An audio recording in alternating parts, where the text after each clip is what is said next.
Tapi Utsman bin Affan, beliau juga punya anak, beliau juga punya istri, tapi bukan itu yang beliau pikirkan.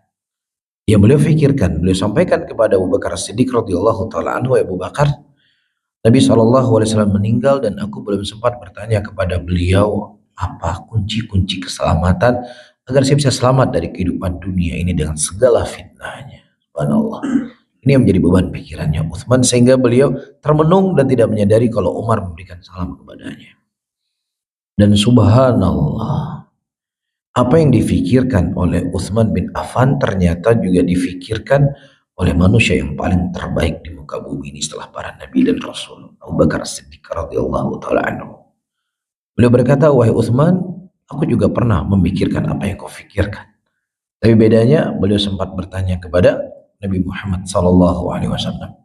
Dan pada waktu itu Nabi berkata, "Barang siapa yang seseorang menerima dariku sebuah kalimat, yang kalimat itu pernah ditolak oleh pamanku, maka disitulah kunci keselamatan."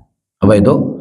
Kalimat tauhid, la ilaha illallah.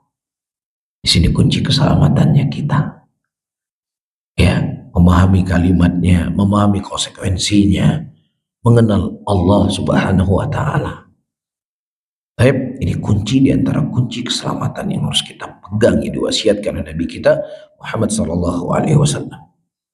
Jelas ya. Kemudian yang kedua, tidaklah manusia itu terjatuh ke dalam talbisnya iblis, ya, tazyinnya iblis, kecuali al-jahl, kebodohan mereka terhadap syariat Allah Subhanahu wa taala.